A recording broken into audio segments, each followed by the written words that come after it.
প্রধানমন্ত্রী জনাব তারেক রহমানের নেতৃত্বের উপর সম্পূর্ণ আস্থা জ্ঞাপন করেছেন এবং ওনারা আশা করছেন এবং বিশ্বাস করছেন যে এই সরকারের নেতৃত্বে অধীনে বাংলাদেশ সৌদি আরবের সম্পর্ক আরো উন্নত পর্যায়ে যাবে। আমাদের ভিতরে ওনারা খুবই আগ্রহী বিভিন্ন সেক্টরে বাংলাদেশে ইনভেস্টমেন্ট আনার এবং সেই ব্যাপারে মাননীয় প্রধানমন্ত্রীর সাথে ওনাদের বিশদ কথাবার্তা হয়েছে। AKS অর্জন করলো গিনেস ওয়ার্ল্ড রেকর্ডস।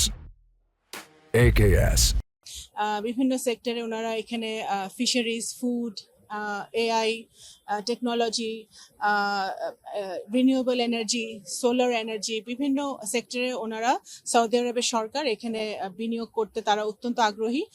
তারা মনে করে এখন বাংলাদেশে একটি স্থিতিশীল স্টেবল অবস্থা রয়েছে, বিনিয়োগ বান্ধব সরকার রয়েছে এবং এখানে এই যে প্রতিনিধি যেই ডেলিগেশনটা এখন সফর করছে তারা সৌদি আরব থেকে সেই বার্তাটা নিয়ে এসছে এবং আমাদের খুবই শীঘ্রই এই বছরই একটি জয়েন্ট একটা মিটিং হবে, জয়েন্ট কনসালটেশন অন বিজনেস, যেটা সৌদি আরবে হবে, যেখানে আমাদের বোর্ড ইনভেস্টমেন্ট যে বিডার যে চেয়ারম্যান উনি নেতৃত্ব দিবেন এবং সৌদি আরবের তারা নেতৃত্ব দিবে এবং একই সাথে তাদের সাথে আমাদের পলিটিক্যাল কনসালটেশন হবে, জয়েন্ট ওয়ার্কিং গ্রুপের মিটিংটা হবে বাংলাদেশে খুবই শীঘ্রই এই বছর।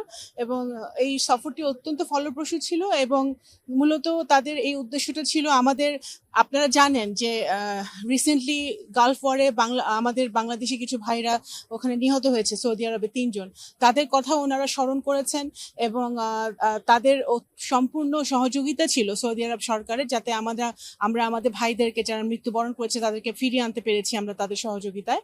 তো আমাদের যারা ভাইরা আছে তারা যাতে নিরাপদে থাকে এবং আরো স্কিলড লেবার নেওয়ার কথা তারা ইচ্ছা প্রকাশ করেছে, আরো বাংলাদেশ আমাদের ভাইরা যেন ওখানে গিয়ে কাজ করতে পারে সেই কথাটা আলোচনা হয়েছে। তো সুতরাং সব মিলিয়ে অত্যন্ত ভালো সফর। প্রধানমন্ত্রীকে মাননীয় প্রধানমন্ত্রীকে ওনারা আমন্ত্রণ জানিয়েছেন, আমরা ওনাদের ক্রাউন প্রিন্সকে আমন্ত্রণ জানিয়েছি।